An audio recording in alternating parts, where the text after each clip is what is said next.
Le TVA Midi, une présentation de Maison Nordique. Obtenez une soumission rapide en ligne dès maintenant à maisonnordique.com. En manchette aujourd'hui, un homme du Témiscamingue manque à l'appel et la contamination des eaux par des métaux lourds fait réagir à Rouyn-Noranda. Le TVA Nouvelle Midi commence maintenant.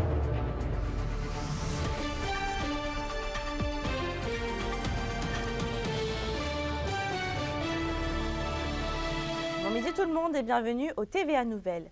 On ouvre le bulletin avec un homme malheureusement qui manque à l'appel. Il s'agit de Michel Bastien, un homme de 62 ans.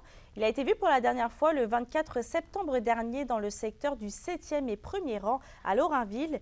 Michel Bastien mesure 5 pieds 5 pouces, pèse 145 livres. Il a les cheveux blancs et les yeux pairs. Ses proches ont des raisons de craindre pour sa santé et sa sécurité. Évidemment, toute personne qui l'apercevrait est priée de communiquer avec le 911. Toujours dans les faits divers, la Sûreté du Québec enquête actuellement sur les lieux d'un incendie considéré comme suspect à Rouyn-Noranda. Les autorités ont été appelées vers 7h15 ce matin afin d'éteindre un feu qui se serait déclenché dans un bâtiment de 3 étages. Le brasier qui a commencé dans les escaliers extérieurs a rapidement été maîtrisé.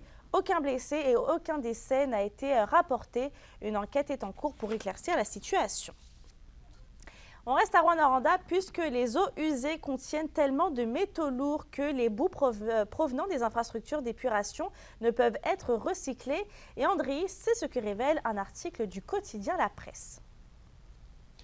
Exactement, Mélissa. On y apprend que la ville de Rouyn-Noranda a mandaté la firme Viridis Environnement en 2021 pour analyser les eaux usées du centre urbain. Et ce qu'on y apprend, c'est qu'elles contiennent tellement de métaux lourds, notamment du cadmium, mais aussi du cuivre, que les boues découlant de ces eaux ne peuvent pas être recyclées. Et comment explique-t-on la présence de ces contaminants? Le rapport de la firme que la Ville a commandé n'est pas clair là-dessus. On pointe d'un côté les activités humaines, par exemple la présence d'une industrie métallurgique dans la ville, mais il y a aussi des facteurs indépendants à l'activité humaine qui doivent être pris en compte. D'ailleurs, dans son récent plan de gestion des matières résiduelles, la Ville de Rouyn-Noranda pointe la fonderie Horn comme l'une des 5 sources d'eau usée dites non résidentielles, mais précise qu'on possède très peu de données sur la quantité et la qualité des eaux usées de l'usine.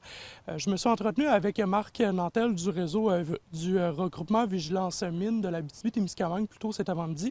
Et ce qu'il me disait, c'est qu'une réflexion doit s'imposer sur la contamination des eaux usées. Je pense que l'article en question est intéressant dans le sens de dire, bien, écoutez, peut-être qu'il faudrait que les élus s'assoient puis de changer l'optique dans laquelle elles fonctionnent. Ces responsabilités, elles les prennent, dans le sens qu'elles s'occupent des boues usées dans ce cas-ci. Mais je pense qu'à un moment donné, il faudrait qu'au niveau des élus municipaux, puis je dirais que même au niveau provincial, actuellement, le gouvernement est en train de reprendre et de revoir sa façon de fonctionner. Mais André, si ces eaux usées contaminées aux métaux lourds ne sont pas recyclables, qu'est-ce que la ville peut faire? Dans l'article du quotidien La Presse, il est mentionné que la Ville pourrait envoyer les boues des étangs de la zone urbaine vers des sites d'enfouissement des Laurentides. C'est du moins ce que propose la firme qui a mandaté la Ville parce que ça reviendrait moins cher que d'enfouir la boue vers des sites de la région. Marc Nantel du regroupement Vigilance Mine de l'Abitibi-Témiscamingue se dit surpris que jusqu'à maintenant, ce soit les contribuables qui doivent payer pour l'enfouissement des boues. Surtout si on est capable de lier l'industrie à cette contamination, elle doit prendre ses responsabilités selon lui. Si on regarde les documents des autres bassins autour de la ville, on s'aperçoit que c'est vraiment le bassin qui est autour de la fonderie qui est vraiment, vraiment hors norme. C'est pas à la population d'assumer les coûts. C'est sûr qu'il faudra faire la démonstration. Mélissa, j'ai lancé la Ville de Rouyn-Noranda ainsi que la fonderie Horn afin d'obtenir leur réaction sur cette contamination des eaux usées aux métaux lourds et qu'est-ce qu'on fait de la boue qui est contaminée.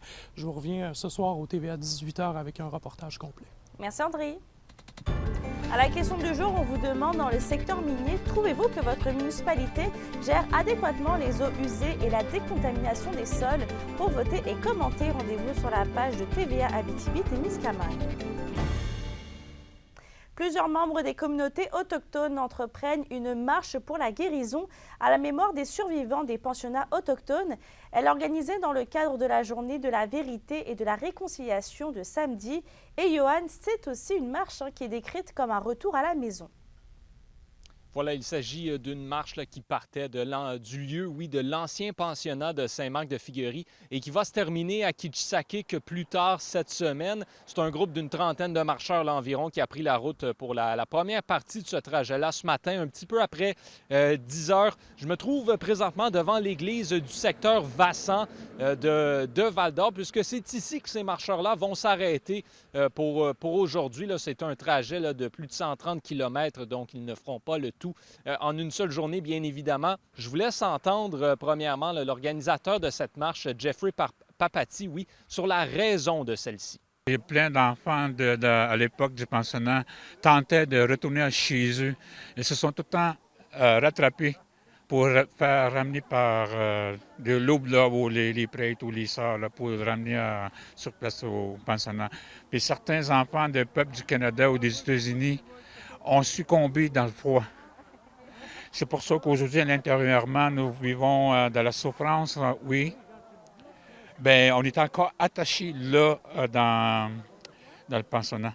Et vous allez l'entendre bientôt, le chef de la communauté de Kitchissakik, Régis Pénosoué, qui était présent ce matin pour venir saluer ce groupe de marcheurs. Lui ne prend pas part là, à la marche comme telle, ne va pas parcourir la distance entre Saint-Marc-de-Figuerie et Kitchissakik à pied, mais voulait quand même là, les saluer, comme je disais, parce qu'il considère que c'est une belle démonstration d'unité. Il a beaucoup d'admiration pour ce groupe. Oui, c'est difficile. Les blessés, ça guérisse, mais ça prend du temps pour certains. Pour certains, il faut accepter maintenant les événements qui sont passés. Pour ces membres-là, j'ai beaucoup d'amélioration pour eux. L'arrivée à Kitchissakik est prévue pour vendredi soir. Il y aura d'autres arrêts là, à travers Val-d'Or et du côté du Lac-Simon plus tard cette semaine. On va suivre le tout toute la semaine. Merci, Johan. On en parlait vendredi du premier rapport d'inventaire de la population de caribous forestiers des Tours dévoilé par le ministère de l'Environnement, de la lutte contre les changements climatiques, de la faune et des parcs. L'inventaire a été réalisé sur plus de 33 000 km² au nord-ouest de l'Abitibi-Témiscamingue sur les terres de Picogan. Et le rapport hiver 2022 dresse un portrait de la population estimée de 83 individus, une diminution de 150 caribous si on compare avec un rapport Paré et Jourdain publié en 2002. Le président d'Action Boréale nous explique les raisons de cette diminution. C'est l'exploitation forestière et les chemins qu'on construit dans son territoire. Le caribou a de la difficulté à survivre quand il y a de l'interprétation des interventions humaines. On détruit sa maison, ce qui fait en sorte naturellement qu'il ne peut survivre dans un territoire qui a été exploité par l'exploitation forestière. Mais l'impact aussi minière a aussi des conséquences. C'est demain que l'auteur-compositeur-interprète Noé Talbot présente sa tournée en Abitibi-Témiscamingue. Le Chamblien a lancé en septembre son dernier micro-album de 7 chansons intitulé « Avant qu'on se déteste ». C'est un album qui parle de rupture, qui parle de l'espoir, de la beauté dans la rupture. Pas voir ça comme un échec. Je pense que c'est vraiment ça le message du EP. Donc juste être content d'avoir vécu des belles choses avec les gens. Puis je pense que ça se reflète dans l'atmosphère musicale des chansons, tout simplement. Ça m'a fait du bien. Puis j'espère, souvent on me dit que ça fait du bien aux gens qui viennent voir. Donc je vous conseille de venir voir pour voir si ça me fait du bien. Week-end de rêve pour l'une et week-end à oublier pour l'autre, les foreurs et le ski étaient en action cette fin de semaine pour débuter la saison avec 2 duels de la 117. Le bilan des matchs avec Vincent Tremblay. Fiala, la foule veut un tir. Et le but! Une première fin de semaine au-dessus des attentes pour les Foreurs. 2 victoires samedi et dimanche face à la meilleure équipe au pays selon la Ligue canadienne de hockey. Samedi, gain de 5-4 en prolongation et dimanche 4-3 en tir de barrage. L'entraîneur-chef Maxime Desruisseaux est satisfait de sa formation. Je vais être honnête avec toi, puis je l'ai dit aux gars, il n'y a personne qui pensait dans la chambre. J'ai dit, soyez honnête, il n'y a personne dans la chambre qui pensait avoir 4 points en fin de semaine. Puis, mais les gars ont resté dans le moment présent. Ils n'ont pas pensé au line-up qu'il y avait, ils n'ont pas pensé à rien, ils ont joué au hockey. Donc ça, c'est plaisant de voir ça. Puis effectivement, on est très heureux du week-end. On n'était pas parfait, des fois ça a bourdonné dans notre zone, mais regarde, les gars sont restés calmes, puis regarde, ça a tourné de notre côté. Chez les Huskies, c'est une fin de semaine à oublier contre les Foreurs de Val-d'Or. C'est la première fois depuis 2014 que la meute débute l'année avec 2 revers consécutifs. Le nouvel entraîneur-chef Martin Dagenet veut en voir plus de ses joueurs. À un moment donné, dans la game, il faut que tu le veuilles. Tu sais, si t'as du chien, t'as du chien. Si t'en as pas, t'en as pas. Puis nous autres, on n'a pas grand chien présentement. Autant que ça changera pas, on gagnera pas. Je pense qu'on avait besoin de ça. Il y a beaucoup de gens qui nous ont classés peut-être un peu trop haut. Je pense qu'ils vont le réaliser assez vite. Je pense que le talent est là, comme j'ai mentionné tantôt. Mais c'est de savoir comment jouer de la bonne façon qui est le problème présentement. Vouloir la rondelle quand c'est un 50-50.